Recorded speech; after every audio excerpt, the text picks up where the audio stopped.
Alhamdulillah Alhamdulillahi Rabbil Alamin Wa bihi nasta'inu ala umuri dunya waddin Wa ashhadu an la ilaha illallahul malikul haqqul mubin Wa ashhadu anna Muhammadan abduhu wa rasuluh Al-mab'utsu rahmatan lil alamin Allahumma fasalli wa sallim wa barik ala nabiyyina Muhammadin wa ala alihi wa ashabihi wa man tabi'ahum bi ihsanin ila yaumiddin, amma ba'd. Faqala Syekhul Islam Ibn Taimiyah rahimahullahu ta'ala, Bismillahirrahmanirrahim. Alhamdulillahilladzi arsala rasulahu bil huda wa dinil haqq liyudhhirahu 'ala ad-din kullihi wa kafa billahi shahida. Wa ashhadu an la ilaha illallah wahdahu la sharika lah iqraran bihi wa tauhida. Wa ashhadu anna Muhammadan abduhu wa rasuluh sallallahu alaihi wa ala alihi wa sallama tasliman mazida.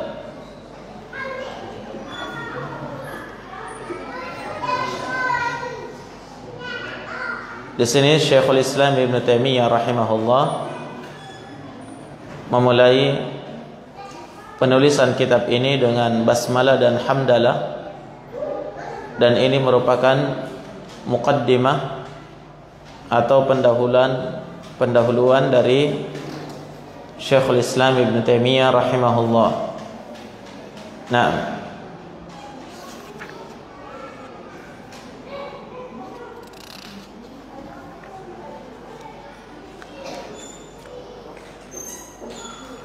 beliau rahimahullah mengawalinya dengan basmalah. Bismillahirrahmanirrahim. Dan ini sebagaimana kebiasaan dari kebanyakan para ulama yang menulis kitab, mereka mengawali kitab mereka dengan basmalah. Dan ini merupakan sunnah dari sunnah para nabi dan rasul Allah subhanahu wa ta'ala. Dalam setiap penulisan kitab, maka dalam setiap penulisan surat mereka itu diawali dengan basmalah, Bismillah, Naam, atau Bismillahirrahmanirrahim. Maka Syekhul Islam sendiri dalam kitab ini mengikuti kebiasaan, mengikuti sunnah para nabi dan rasul Allah, dan mengikuti kebiasaan para ulama di dalam penulisan kitab mereka. Mengawalinya dengan basmalah dengan tujuan apa? Sebagai bentuk tabarruk, mengharapkan keberkahan dengan menyebut nama Allah di awal tulisannya. Demikian pula di sana ada bentuk al-isti'anah, mohon kepada Allah Subhanahu wa taala pertolongan terhadap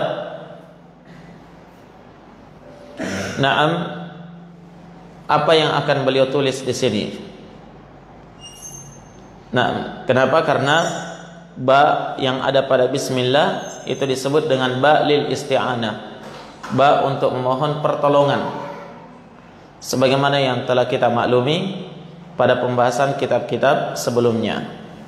Tayyib, al-ikhwa wal akhawat rahimani wa rahimakumullah. Sini kita akan membahas berkaitan dengan basmalah itu sendiri, Bismillahirrahmanirrahim.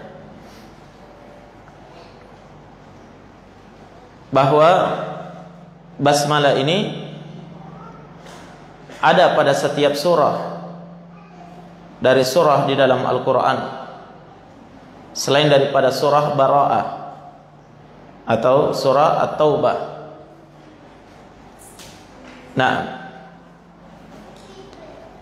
Sehingga para ulama kita berselisih pendapat apakah basmalah di dalam Al-Quran itu adalah salah satu ayat dari ayat di dalam Al-Quran atau tidak termasuk ayat-ayat Al-Quran. Nah,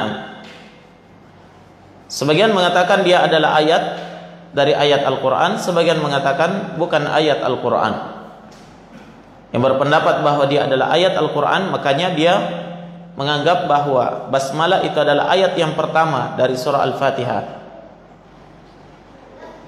Nah, namun yang benarnya dalam masalah ini bahwasanya basmalah bukanlah ayat dari ayat-ayat Al-Quran, kecuali yang terdapat di dalam surah An-Naml pada firman Allah Subhanahu wa taala, innahu min Sulaiman wa innahu bismillahirrahmanirrahim. Kalau itu memang di dalam Al-Quran ya, di pertengahan surah. Tayyib. Adapun basmalah yang berada di awal surah itu bukan ayat dari ayat Al-Quran sesuai pendapat yang benar dari pendapat para ulama kita. Berdasarkan apa yang dinyatakan oleh Ibn Abbas radhiyallahu taala an, yang diriwayatkan oleh Imam Abu Dawud dengan sanad yang sahih, kata beliau, kunna la na'rifu fawasil as-suwar hatta tanzila bismillahirrahmanirrahim.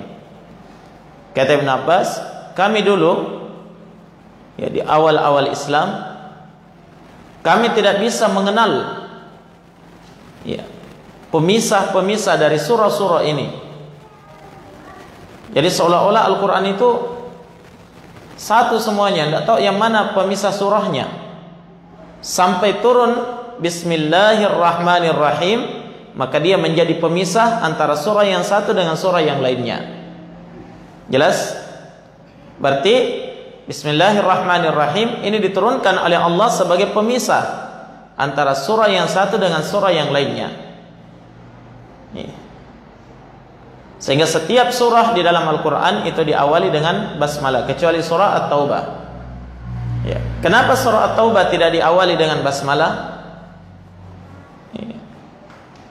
Sebagian ulama mengatakan bahwa karena surah At-Taubah itu masih sambungan dari surah sebelumnya. Ya. Hanya dibagi dua. Sebagian lagi menyebutkan bahwa surah At-Taubah tidak diawali dengan basmalah. Kenapa? Karena di dalam surah ini yang dibahas oleh Allah adalah peperangan, azab, iqab, sehingga Allah tidak memulainya dengan basmalah. Wallahu ta'ala a'lam. Yang jelas ketika kita membaca surah At-Taubah, kita pun tidak membaca basmalah ya, langsung saja bara'atun minallah, bismillah. Langsung bara'atun minallah. Kalau dia disambung dari apa? Dari surah sebelumnya ya, langsung baca bara'ah. Tapi kalau dia mulai membaca dari awal surah At-Taubah, maka dia membaca ta'awudz saja ya. A'udzubillahi minasyaitonirrajim, bara'atun minallahi, dan seterusnya. Jelas? Baik. Itu tentang basmalah. Jadi yang benarnya bukan surah, bukan satu ayat dari ayat Al-Quran, kecuali ya, yang terdapat dalam surah apa tadi? Surah An-Naml. Tayyib.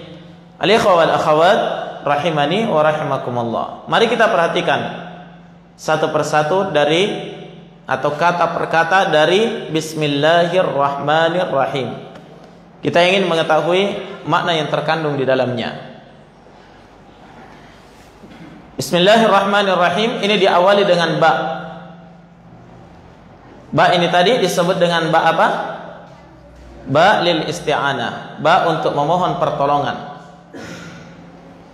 Artinya sekedar menyebutkan huruf ba pada basmalah ini, di dalamnya sudah terkandung bahwa kita memohon pertolongan kepada Allah akan apa yang akan terhadap apa yang akan kita lakukan dengan membaca basmalah itu. Mau menulis, kita baca bismillah, artinya apa? Kita mohon pertolongan kepada Allah untuk menulis. Ingin naik kendaraan, baca basmalah, artinya kita mohon kepada pertolongan Allah untuk berkendara. Keluar dari rumah, baca basmalah, kita mohon pertolongan Allah untuk berkendara, keluar dari rumah. Dan seterusnya, dari seluruh aktivitas seorang muslim, dia baca basmalah di awalnya, artinya dia mohon pertolongan Allah. Dengan apa? Dengan huruf ba ini tadi. Dan perhatikan ba ini dalam bahasa Arab disebut dengan huruf apa? Dikenal dengan harfu jar, ya. Harfu jar, huruf jar. Dia adalah huruf yang didatangkan ketika dia masuk pada isim, kata benda, menjadikan isim itu majrur. Di antara tandanya adalah berharokat apa? Berharokat kasrah. Makanya harus dibaca bismi, bismillahi. Tidak boleh bismu atau bismah. Kenapa? Karena ismi didahului oleh ba yang merupakan huruf jar. Sekira ini maklum ya? Ya. Apa kabar nahu ini? Tayyib. Makanya dibaca bismillahi. Tayyib. Setelah kita paham bahwa huruf ba itu adalah huruf jar, menjadikan ismi itu majrur, berharokat kasrah. Nah, maka selanjutnya harus difahami bahwa jar dan majrur di dalam bahasa Arab itu selalu muta'alliq pada fi'il. Faham? Jadi jar dan majrur, ba yang menjer, ismi yang dijer, ya, dia selalu muta'alliq. Muta'alliq itu selalu bergantung pada fi'il, kata kerja. Sekarang bismillahi dengan menyebut nama Allah, mana fi'ilnya? Mana kata kerjanya? Tidak ada kan? Ada atau tidak ada? Tidak ada. Nah, tidak ada fi'il di situ, tidak ada kata kerja pada bismillahi. Sementara jar dan majrur itu harus muta'alliq. Ada satu fi'il, kata kerja. Maka dari itu kata para ulama, di situ ada fi'il, tapi tidak disebutkan. Dalam istilah ilmu nahwu disebut mahdhuf. Ya, tersembunyi. Ya kan? Bisa masuk pada seluruh pekerjaan. Nah, sehingga takdirnya tergantung pekerjaan apa yang ingin kita kerjakan. Kata kerja yang tersembunyi pada bismillah itu tergantung pekerjaan apa yang akan kita kerjakan dengan membaca bismillah. Faham? Kalau belum faham, kita tidak lanjut ini.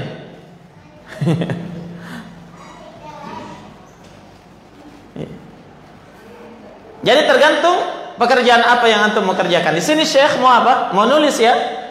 Syekhul Islam mau menulis. Jadi takdirnya apa?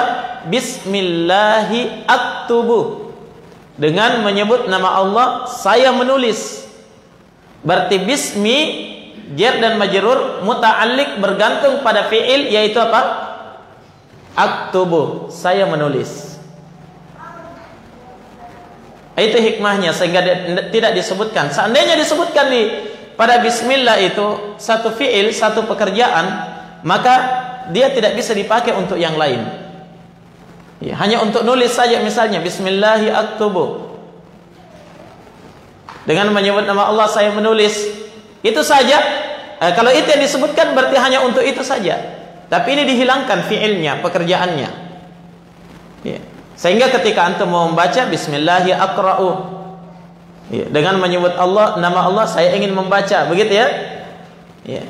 Bismillah akhruju, dengan menyebut nama Allah saya keluar dari rumah. Bismillahi adkhulu, dengan menyebut nama Allah saya masuk rumah. Maka fleksibel ya. Ya, kata kerjanya ini bisa diganti-ganti tergantung pekerjaan apa yang mau kita kerjakan. Nah, kemudian selanjutnya ikhwani fillah, para ulama kita menyebutkan bahwasanya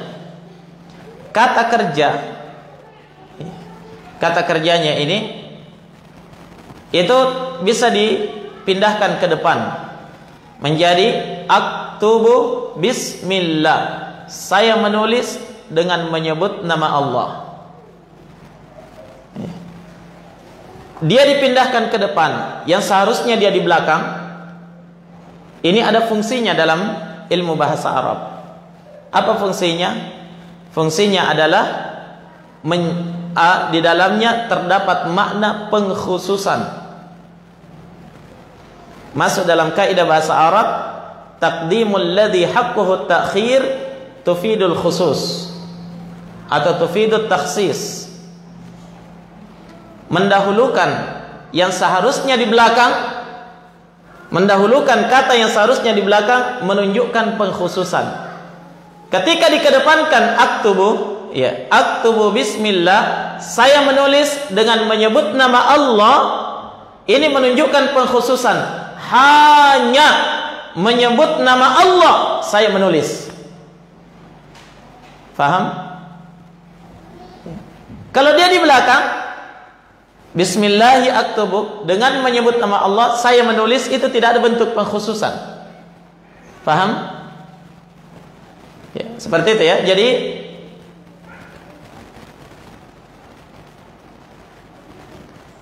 dia ada bentuk pengkhususan di dalamnya. Selanjutnya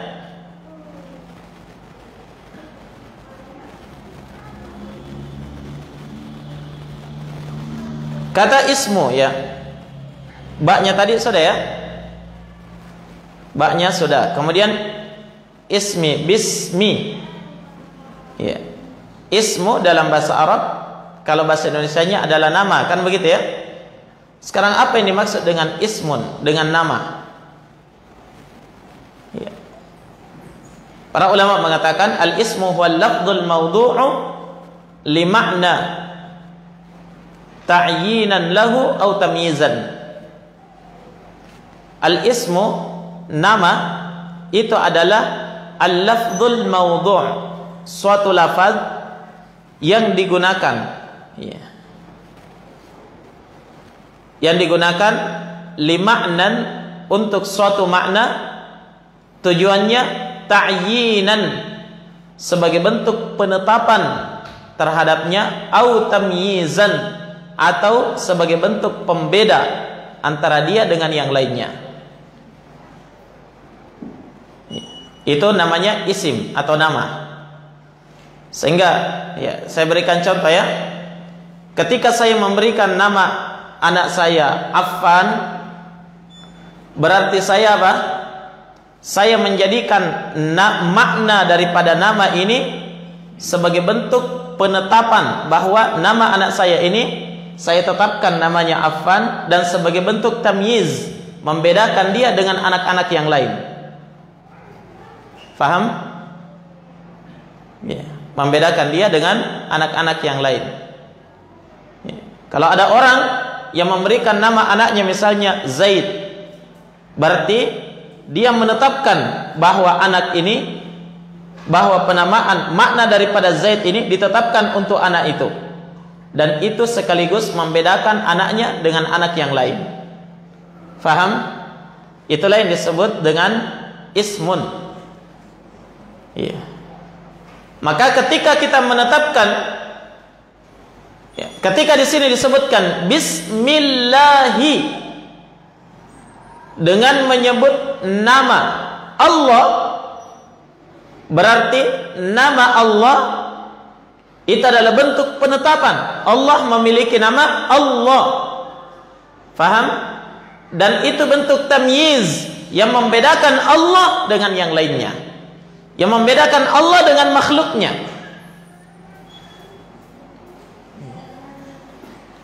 Dan itu adalah nama yang merupakan kekhususan bagi Allah. Tidak ada duanya Allah di dalam penamaan ini. Oleh karena itu tidak pernah kita dapatkan ada orang yang memberikan nama anaknya Allah. Ya tidak? Ya. Kalau memberikan nama anaknya Fir'aun mungkin ada. Kadang orang mau cari nama dari Al-Quran, dia baca Al-Quran dapat nama Fir'aun, akhirnya iya, dia kasih nama anaknya Fir'aun. Cari-cari nama dalam Al-Quran, dia baca innal insana li rabbihi lakanud, akhirnya dia kasih nama anaknya lakanud, pakai qalqalah lagi. Iya. Apa artinya lakanud? Sungguh manusia benar-benar ingkar terhadap Rabb-nya. Oh, subhanallah. Tapi kalau nama Allah, tidak ada orang yang bernama dengan nama Allah. Ya kan? Maka itu adalah kekhususan bagi Allah. Dan itu adalah bentuk tamyiz, membedakan Allah dengan nama makhluknya. Tayyib. Nah sekarang Allah, lafaz Allah.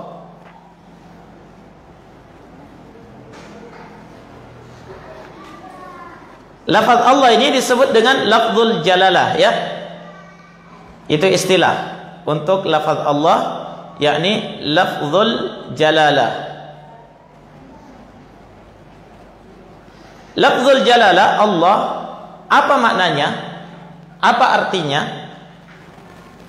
Iya. Perhatikan ya. Kalau nama Allah yang lain kan kita tahu artinya. Ar-Rahman, apa artinya?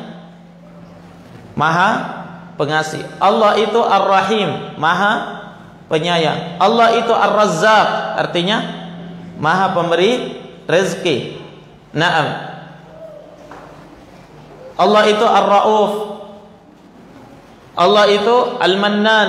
Allah itu, dari seluruh nama-nama Allah kan kita tahu namanya, iya.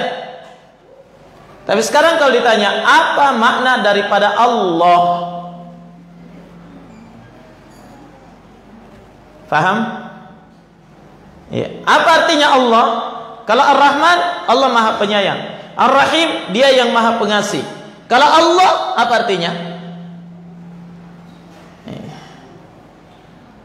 Tayyib.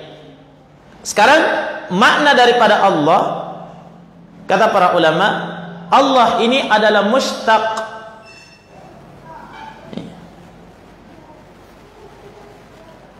Apa artinya mushtaq lagi?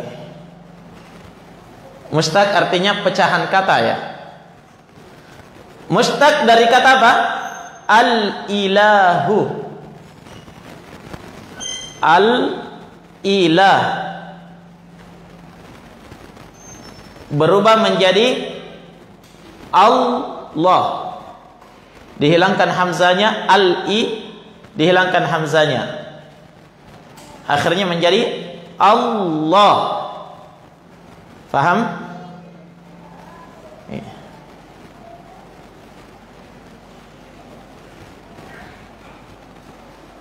Itu asal kata daripada Allah. Nah, sekarang apa makna daripada al-ilah? Untuk mengetahui makna daripada Allah, kita harus mengetahui makna al-ilah. Al-ilah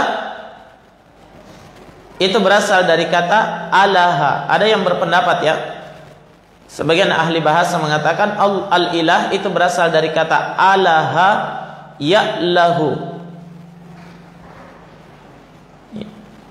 uluhatan wa ilahatan wa uluhiyatan.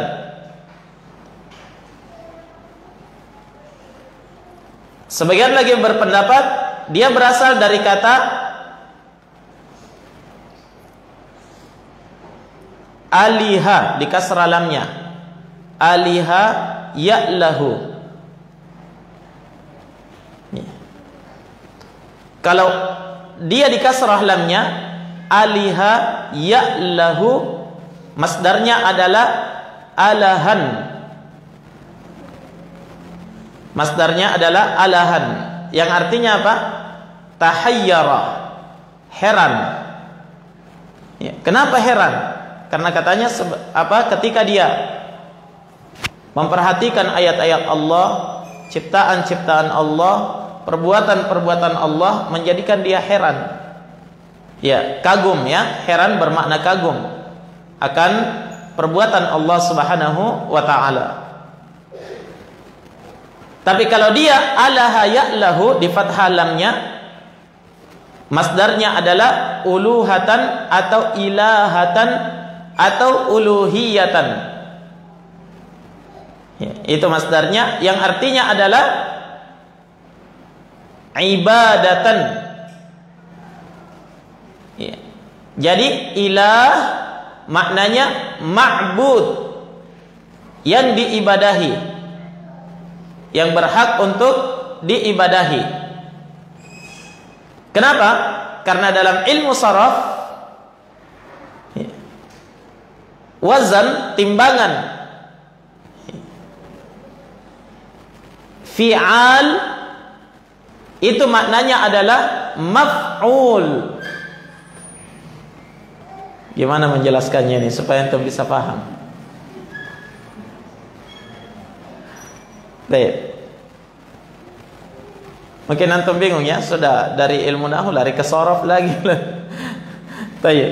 Jadi tadi kan Allah berasal dari kata al-ilah. Itu yang benarnya. Dari kata alaha ya'lahu. Masdarnya uluhiyah. Ya, peribadatan, begitu ya. Maka al-ilah, timbangan bahasa Arabnya adalah fi'al, berada pada wazan fi'al, timbangan fi'al. Sementara fi'al itu maknanya adalah maf'ul. Faham? Ya. Jadi ilah maknanya adalah ma'bud. Fi'al maf'ul. Coba ditimbang. Fi'al maf'ul. Berarti ilah menjadi ma'luh, yang diibadahi. Al-ma'luh maknanya al-ma'bud, yang diibadahi. Ya. Sama misalnya kitab. Kitab kan wazannya fi'al, timbangannya fi'al kitab. Apa artinya kitab? Maf'ul, yakni maktub, yang ditulisi. Ya, kitab ini ditulisi. Kurang paham? Khair insyaallah. Jadi itu kata asal makna daripada al-ilah. Ya, yang kesimpulannya, ya, kalau antum tidak mau pusing nahwu dan sarafnya, kesimpulannya Allah berasal dari kata al-ilah. Al-ilah maknanya al-ma'luh, yang diibadahi. Sudah. Berarti apa maknanya Allah? Zat yang berhak untuk diibadahi. Ya. Seperti itu. Kalau ditanya apa maknanya Ar-Razzaq, zat yang maha memberi rezeki. Tapi kalau Allah, apa maknanya? Dialah zat yang berhak untuk diibadahi. Cuma kalau ditanya berikutnya lagi, dari mana antum tahu kalau maknanya itu adalah yang berhak untuk diibadahi? Silahkan pusing. Iya kan? Tayyib. Insyaallah sedikit demi sedikit, kalau selesai ilmu nahwu dan sarafnya sudah bisa paham. Nah, gimana Bu Arsyih? Lanjut sarafnya. Tayyib. Itu lafaz Allah ya. Ya, jadi selesai. Bismillahi, dengan menyebut nama Allah yang berhak untuk diibadahi. Berikutnya Ar-Rahman Ar-Rahim. Ar-Rahman Ar-Rahim, kata para ulama, itu adalah ismani kariman min asma'ihil husna, dalani ala ittisafihi ta'ala bisifatir rahmah. Ar-Rahman Ar-Rahim itu adalah dua nama Allah yang mulia, dari nama-namanya yang baik, dari Asmaul Husna. Yang kedua nama ini menunjukkan bahwa Allah itu bersifat dengan sifat rahmat, kasih sayang. Dari sini dapat dipahami bahwa Ar-Rahman dan Ar-Rahim ini kedua-duanya adalah nama Allah atau Asmaul Husna, nama dan sifat Allah yang terbaik yang bersumber dari satu makna, yaitu apa? Rahmat, kasih sayang. Ar-Rahman berasal dari rahmat, Ar-Rahim berasal dari rahmat juga. Ya, sisa sekarang, apa perbedaan antara Ar-Rahman dan Ar-Rahim?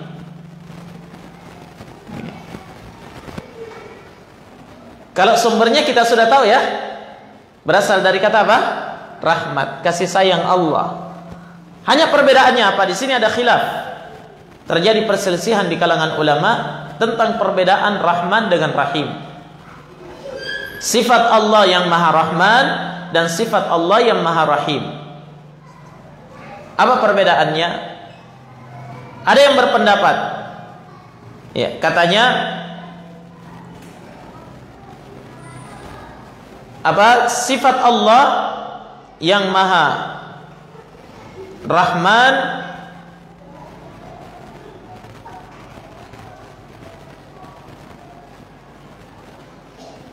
adalah sifat kasih sayang Allah yang melingkupi seluruh alam semesta ini.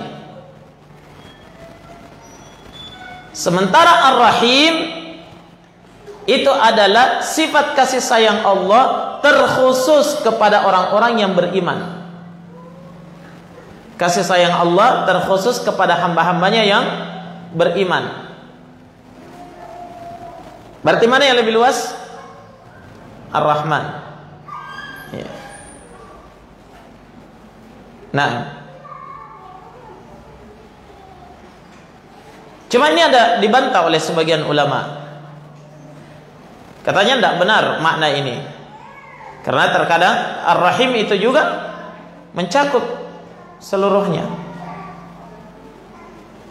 Nah, maka yang benarnya adalah pendapat yang kedua yang disebutkan oleh para ulama, dan ini yang disebutkan oleh Imam Ibnul Qayyim rahimahullahu taala dalam kitabnya Bada'iul Fawaid. Kata Imam Ibnul Qayyim rahimahullah, Ar-Rahman itu maknanya adalah Dzur Rahmatil Wasi'ah. Dialah Allah yang memiliki sifat kasih sayang yang sangat luas. Berarti Ar-Rahman ini adalah sifat zatiyah, sifat yang ada pada zat Allah, pada diri Allah Subhanahu wa taala, yang memiliki sifat kasih sayang yang sangat luas. Sementara Ar-Rahim maknanya kata beliau adalah Dzur Rahmatil Wasilah. Dialah Allah yang memiliki sifat kasih sayang yang sampai kepada makhluk. Jadi begini ya, sifat Rahman, Allah itu punya sifat yang sangat luas, tapi tidak semua sifat Rahman itu sampai kepada makhluk. Jelas? Iya. Dirasakan oleh makhluk. Maka sifat kasih sayang yang dirasakan oleh makhluk itulah yang merupakan sifat Ar-Rahim. Faham maksudnya? Ya. Jadi sudah tahu perbedaan antara Ar-Rahman dan Ar-Rahim ya. Jadi Ar-Rahman sifat Allah, sifat kasih sayang Allah yang sangat luas. Itu ada pada diri Allah.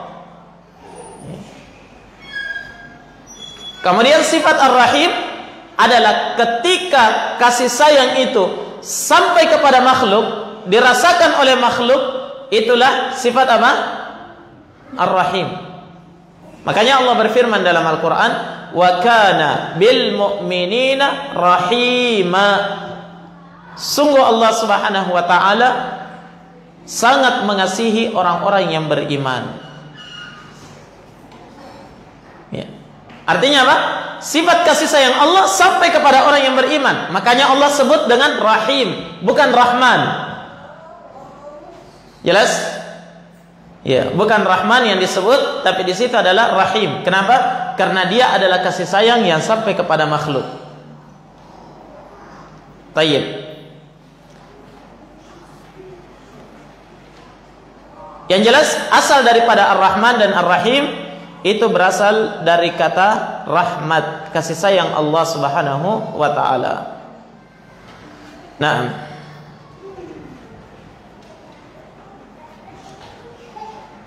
Taib al-ikhwa wal akhawat rahimani wa rahimakumullah. Sampai sini selesai pembahasan kita dari basmalah ya. Bismillahirrahmanirrahim.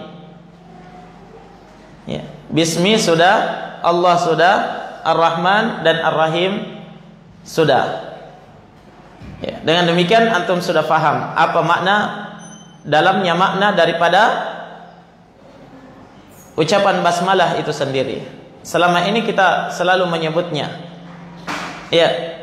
Tapi terkadang kita sebutkan namun tidak terlalu memahami apa maknanya, apa kandungannya.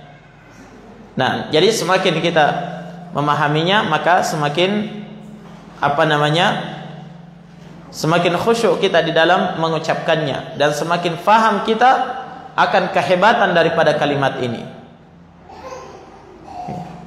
Maka dari itu jamaah sekalian, Nabi sallallahu alaihi wasallam ya, mensyariatkan kepada kita untuk senantiasa mengawali aktivitas kita dengan basmalah. Seluruh aktivitas kita dengan apa? Basmalah. Ya. Walaupun tidak lengkap bismillahirrahmanirrahim, terkadang hanya cukup bismillah. Ya. Kenapa? Ar-Rahman dan Ar-Rahim ini adalah sifat untuk Allah. Ya, kata sifat untuk Allah Subhanahu wa taala. Dalam ilmu nahwu disebut na'at ya. Dia menjadi sifat kepada Allah. Makanya dia ikut kepada harakatnya Allah, kepada i'rabnya Allah. Ketika Allah majrur bismillahi, maka harus dibaca Ar-Rahmani Ar-Rahimi. Ya, jangan dibaca Bismillahirrahmanu. Kenapa? Karena dia adalah sifat untuk Allah Subhanahu wa taala. Nah, ini antum akan pahami kalau sudah paham ilmu nahwu nanti insyaallah. Jadi rekamannya disimpan saja. Kalau antum sudah selesai nahwunya, silahkan diputar kembali, antum paham insyaallah. Sekarang mungkin setengah paham. Setengah paham atau setengah mati nih? Setengah mati paham. Baik. Saya kira itu dulu ikhwan ya. Cukup basmalah dulu. Insyaallah pertemuan berikutnya kita bahas hamdalah. Di sini Syekhul Islam setelah basmalah beliau menyebut alhamdulillahilladzi arsala rasulahu bil huda wa dinil haq dan seterusnya. Ini juga kita akan kupas satu persatu maknanya insyaallah. Tayyib. Ila huna subhanakallahumma bihamdik asyhadu an la ilaha illa anta astaghfiruka wa atubu ilaik. Walhamdulillahirabbil alamin. Fadhlu.